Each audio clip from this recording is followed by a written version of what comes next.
మొత్తానికి అనుకున్నది సాధించావు. నీ అడ్డు తొలగిపోబోతుంది. లేకపోతే నాకే పొగ పెట్టాలని చూస్తుందా? అందుకే ఆ పొగతోనే ఆ 2 ప్రాణాలు తీయాలనుకున్నాను. మా ప్రయత్నం మేం చేస్తాం సార్, బట్ 10% ఛాన్సెసే ఉన్నాయి.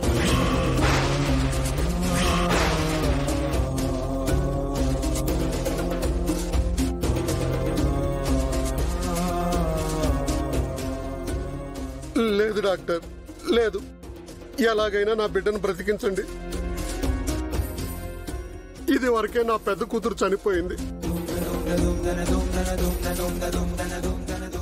ఇప్పుడు ఈ కూతురికి ఏమైనా అయితే నేను తట్టుకోలేను డాక్టర్ గారు.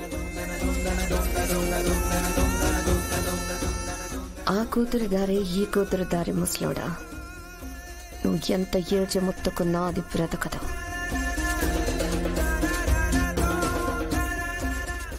అల్లుడు గారు, ఈ హాస్పిటల్ కాకపోతే వేరే ఏదైనా పెద్ద హాస్పిటల్కి తీసుకెళ్దాం అల్లుడు గారు. ఎలాగైనా సరే బాగి బతకాలి బాబు. నో నో నో నో, ఇప్పుడు పేషెంట్ కోమాలో ఉంది.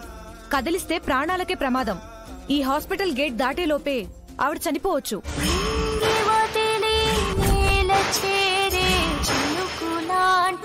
జీవితం కడలి చేరే చినుకు తిరిగి నింగికే గుట వాస్తవం.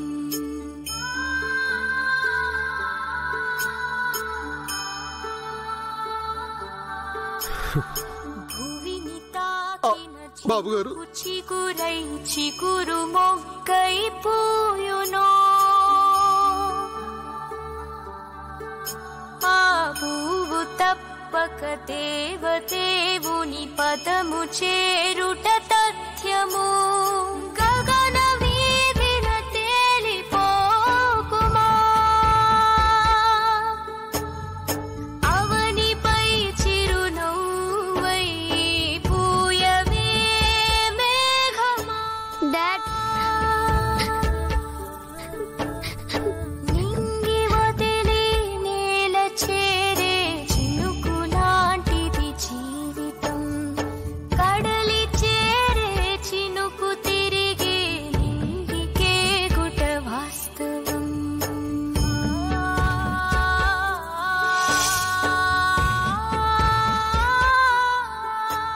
భగవంతుడా, ఎందుకయ్యా ఇలా చేస్తున్నావు? నా బిడ్డ ఏం పాపం చేసిందని బలి తీసుకోవాలనుకున్నావు?